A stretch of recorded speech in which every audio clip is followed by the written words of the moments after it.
नमस्कार, मी अमोल बुचडे. आज खरं तर माझा मित्र संतोष जाधव यांनी एक विषय आणला आहे आणि हा विषय असा आहे की या विषयामध्ये भारतातले विधिमंडळ, संसद, लोकसभा, राज्यसभा, न्यायमंडळ असेल, सगळ्या राजकीय व्यक्ती असतील आणि सगळा मीडिया असेल, ह्या सगळ्यांचंही चुकतंय किंवा हे सगळे चुकत आहेत असं त्याचं म्हणणं आहे. आणि तो म्हणतोय खरं की घोटाळा आहे, पण माझं असं म्हणणं आहे की तो घोटाळा नाही आहे. आणि आपल्या सगळ्यांनाच माहीत असेल की ह्या घोटाळ्याची सुरुवात फक्त निवडणुकींच्या पूर्वी आणि निवडणुकींच्या नंतर अशीच चर्चा होते, खूप चर्चा होते. त्याच्यामध्ये खूप भांडणं होतात, मीडियावर खूप बोललं जातं. सगळे राजकीय व्यक्ती किंवा राजकीय पक्ष ह्याच्याबद्दल कोर्टामध्ये पण जातात आणि तिथं गेल्यावर काय निष्पन्न होतं माहीत नाही. परंतु भारताच्या संसदेला पण असं वाटतं की ह्याच्यात काहीतरी बदल करावा. परंतु हा असं म्हणतो की घोटाळा झाला आणि मी असं म्हणतो की घोटाळा नाही झालेला. तर आपण समजून घेऊयात माझे मित्र संतोष जाधव यांच्याकडून की भारतातला जर हा घोटाळा असेल तर मी म्हणेल जगातला भारताचा हा सर्वांग सुंदर असा घोटाळा आहे. आपल्या लक्षात आला असेल हा घोटाळा कुठला आहे तर इलेक्ट्रॉनिक वोटिंग मशीन EVM असे या घोटाळ्याचं नाव आहे. आणि हा भारतातला याच्या मतानुसार ठरलं गेलं तर हा भारताचा जगातला सगळ्यात एक नंबरचा घोटाळा आहे की ज्यामध्ये कोणीच सापडत नाही आणि कुणाला शिक्षा होत नाही. बरोबर संतोष सर? नमस्कार, मी संतोष जाधव. आणि आताच आमच्या मित्र अमोल सर यांनी सांगितल्याप्रमाणे मी एक अतृप्त असा आत्मा आहे जो दरवर्षी मतदान करतो आणि EVM घोटाळ्याबद्दल बोलत असतो. बरेचसे राजकीय पक्ष या विषयावर बोलत असतात, परंतु त्यांच्याकडे कोण लक्ष देत नाही, माझ्या विचाराकडे कोण लक्ष देणार आहे. तरी पण मी त्यांना माझी दुःख सांगितली आणि सर म्हटलं ह्यामध्ये नक्की काहीतरी घोटाळा होतोय. आणि त्यांचं असं मत पडतं आहे की नाही हो सर, याच्यामध्ये काय घोटाळा होत नाही. मला आता एक सांगा सर, 1980 सालापासून आपण भारतामध्ये EVM मशीनचा वापर करायला लागलो. त्यावेळेला पूर्वी मशीन होत्या, अगदी छोट्या प्रमाणामध्ये आपण त्यांना वापरायला सुरुवात केली. आता तर 100% आपण इलेक्शन त्याच्यावरती घेतोय. काल परवाच्या इलेक्शनमध्ये आपण VVPATचा पण उपयोग केला. म्हणजे काय की मी जे बटन दाबतोय त्याच चिन्हापुढची चिठ्ठी मला दिसते, म्हणजे माझं मत शुअर झालं की त्यातून येते. पण तुम्हाला माहिती आहे का की यातल्या एका मतदान केंद्रावरच्या फक्त 2% प्रमाणामध्येच आपण क्रॉस चेक करू शकतो की जर तुम्हाला काही ऑब्जेक्शन असेल तर. मग 2%च का, तुम्ही सगळ्या चिठ्ठ्या का क्रॉस चेक करत? मुद्दा आहे, मुद्द्यामध्ये दम आहे. पण तुम्ही स्वतःला असा अतृप्त आत्मा म्हणू नका, पण त्यातनं फाइंडिंग करून तुमच्या आत्म्याला थंडावा देण्याचं काम आज आपण करू. पण मला वाटतं की तुमचं म्हणणं पण बरोबर आहे. आता हे मला आत्ता माहीत पडते की ते 2% आणि तुम्ही रिचेक करू शकता, परंतु त्या 2%चा कुठं तक्रारही झालेली नाही आहे अजून आणि आलेलीही नाही आहे.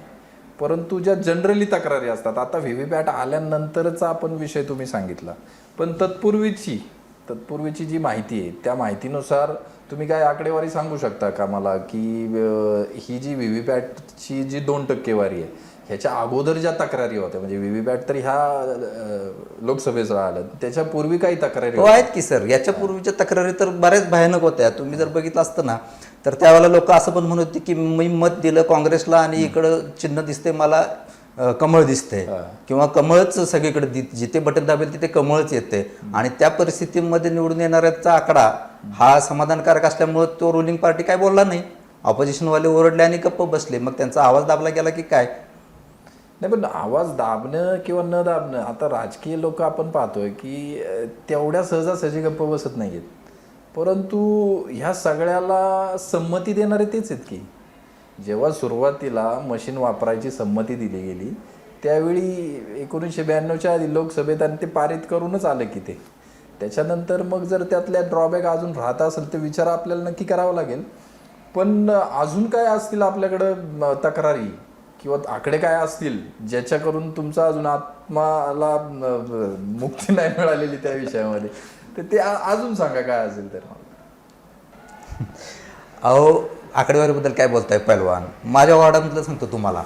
तो बिचारा नगरपालिकेला नगरसेवक म्हणून उभा राहिला. घरातली त्याच्या 150 मतं आहेत, गल्लीतली 150 मतं आहेत त्याची.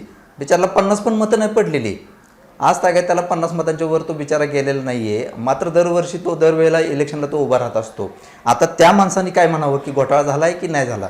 आता तुम्हाला सांगतो, absence of evidence does not mean evidence of absence. म्हणजेच पुरावा मी सिद्ध करू शकत नाही, दाखवू शकत नाही, याचा अर्थ असा नाही की तो घोटाळा झालेलाच नाही नाही. नाही, पण असं थोडीच आहे की पुरावा नाही म्हणजे घोटाळा झाला नाही, हे मी पण मान्य करतो की. पण हे कुठनं आणलंय की त्याच्या घरातली 150 मते गल्लीतली आहेत, अहो ती समोर त्याच्याशी बोलत असतील आणि तिकडे जाऊन ती दुसरे बटन दाबत असतील. म्हणजे असंही सांगू शकत नाही ना की घरातली मतं पण दुसरीकडे जाऊ शकतील. माझं म्हणणं हेच आहे की तुमचा जो घोटाळा आहे ना, तुम्ही जो घोटाळा म्हणताय, हा घोटाळाला माझ्याकडे पण ऑप्शन आहे. घरातली मतंही फुटू शकतात की एका रात्रीत, का नाही फुटू शकत? तुमचं म्हणणं अगदी रास्त आहे, माझं म्हणणं तेच आहे. घरातली मतं फुटू शकतात, पण ज्याप्रमाणे आपण बघितला मशीनचा इतिहास हा जवळपास 40 वर्षापूर्वीपर्यंत जातोय.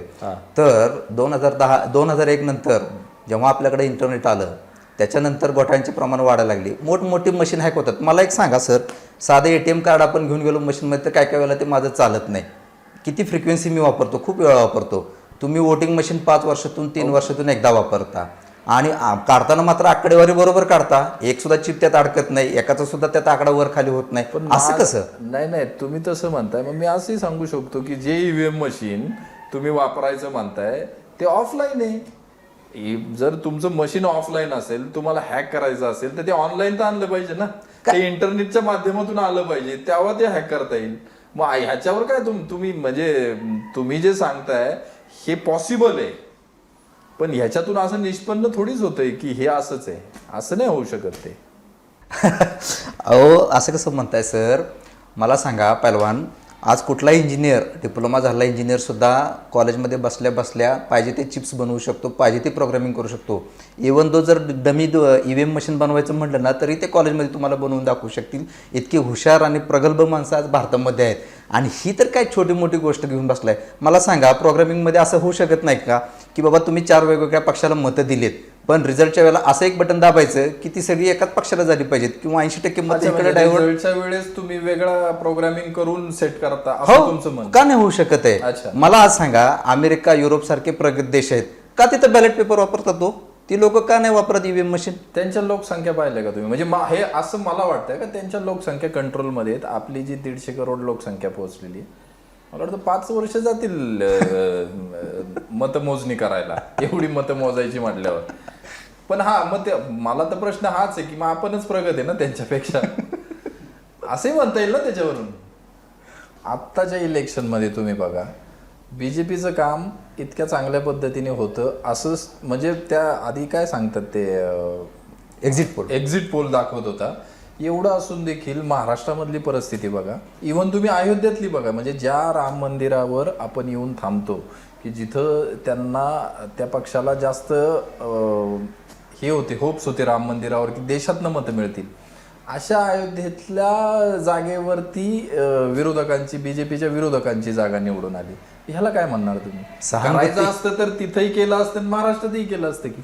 याच्यासाठी काय उत्तर आहे तुमच्याकडे? सहानुभूतीसाठी तुम्ही काही सांगू नका सर. माझ्याकडे जर पुरावा नाही तर तो घोटाळा झाला नाही असं माझं ठाम मत आहे.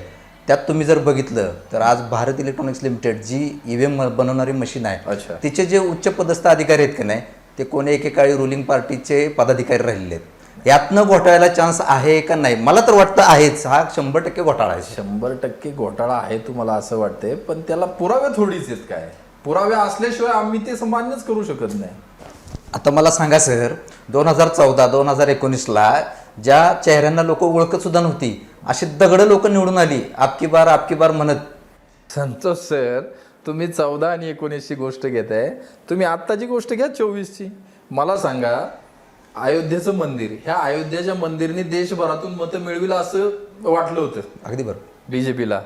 अयोध्येचं सीट गेलो, महाराष्ट्रातली 14-13 सीटं काँग्रेसला लागली.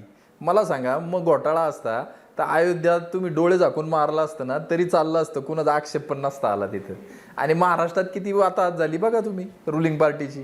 त्याच्यामुळं असं काही नाहीये की हा घोटाळा करायचा असता तर ह्यावेळी पण झाला असता आणि महाराष्ट्रातच ते दिसलं असतं.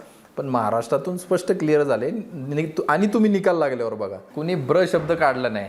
तुमच्याकडे जे पुरावे आहेत ना, ते पुरावे मान्य धरले जाणार नाहीत. त्या पुराव्यांना मीच उत्तर दिली, त्याच्यामुळे ते न्यायालयात पण टिकणार नाहीयेत आणि कुठंच टिकणार नाहीयेत. आता हे तुमचे दिवस आहेत म्हणून तुम्ही बोलताय पहिलवान, असं नाहीये. हे बघा, पुरावा नाही याचा अर्थ घोटाळा होत नाही असं नाही. सहानुभूती मिळवण्यासाठी खोटी कामं करणारी खूप लोक आपण बघतोय आज जनतेमध्ये आहेत. सहानुभूतीसाठी तुम्ही तुमचा पक्ष सुद्धा पाडू शकता हो, आणि ते काम ईव्हीएमने या वेळेला केलेलं आहे. त्यामुळे माझं एकच मत आहे की जी सीट कमी लागली त्याच्यात पण तुम्हाला असं सत्ता म्हणायचं घेतलीच की- ना, तुम्ही सत्ता घेतलीच ना. अच्छा, सत्ता म्हणजे घेतलीच असा पण तुम्ही. तुमचा आरोप आहे की सीट कमी लावून तो घोटाळ्यावरचा प्रेशर कमी अगदी करून- बरोबर. बघा, एक ना एक दिवस असा येईल की कोणतरी आरोपी याच्यामध्ये सापडणार आणि तो सांगेल की हा घोटाळा झाला होता, आणि त्यावेळेला माझं बोलणं तुम्हाला पटेल की हा घोटाळा आहेच. संतोष सर, तुमच्याकडे एकही पुरावा असा नाहीये की जो मान्य करून हा सांगता येईल की हा घोटाळा आहे, आणि तुमच्यासारखा सांगणारे भरपूर आहेत पण सिद्ध करणारे कोणी नाहीत. तुमच्या प्रत्येक पुराव्याला मी उत्तर दिलेलं आहे. हे असं होऊ शकतंच ना, त्याच्यामुळे हे सांगता येणार नाही की हा घोटाळा आहे. तरी पण प्रेक्षक हो, मी सांगू इच्छितो की जरी संतोष सरांच्या मतानुसार हा जरी घोटाळा असला तरी हा जगातला सर्वात सुंदर घोटाळा असेल की ज्यामध्ये एकही आरोपी नाही आणि एकाही माणसाला शिक्षा झालेली नाही, तरी दरवेळच्या इलेक्शनमध्ये हा विषय खूप मोठा चर्चेचा असतो, इलेक्शनच्या आधी आणि इलेक्शनच्या नंतर.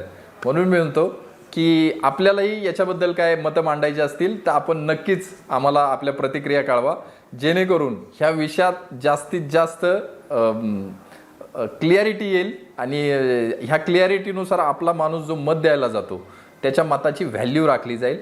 त्या मतासोबतचे विचार आणि भावना जोडून देशाच्या विकासासाठीची भावना जोडली जाईल आणि आपल्या मताची व्हॅल्यू वाढेल. म्हणून म्हणतो की आपल्या प्रतिक्रिया नक्की कळवा. संतोष सरांचा आत्मा हा अतृप्त का राहतोय याच्याबद्दल आपण अर्धवटच आहोत आज, पण इथून पुढे नक्कीच तो आत्मा कसा तृप्त होईल याच्याविषयी आपण जाणून घेऊ आपल्या प्रतिक्रियांमधून. धन्यवाद. भेटूया पुढच्या भागात नक्कीच. मी आता जस्ट पैलवान अमोल बुचडे आणि आमचे संतोष जाधव यांचा व्हिडिओ बघितला. माझं वैयक्तिक मत असं आहे की हा घोटाळा झालेला नाही, म्हणजे हा घोटाळाच नाही बेसिकली. कसा की गेले 40 वर्षाचा हा घोटाळा होत असेल तर कोणतरी असंतुष्ट आत्मा असेल की नाही, म्हणजे संतोष सरांच्या मते एक असंतुष्ट आत्मा नाही. एवढं मोठं घोटाळा झाला, काहीतरी पैशाची देवाणघेवाण असेल, कोणाला तरी पैसे कमी मिळाले असतील, कोणतरी त्यातनं फुटून बाहेर पडला असेल. बाबा पहिली एक टीम होती, परत आता दुसऱ्या टीमा झाल्या त्याच्या अजून, अशा हा घोटाळा असा कसा होऊ शकतो? म्हणजे माझ्या मते हा भारतातला सर्वात सुंदर घोटाळा असू शकतो, किंवा जगातला सर्वात बेस्ट घोटाळा आहे, ज्याच्यात कोणी आरोपी नाही, ज्यात कोणी फिर्यादी नाही आणि ज्याची कोणी तक्रार नाही. आता मला सांगा, घोटाळा आहे का?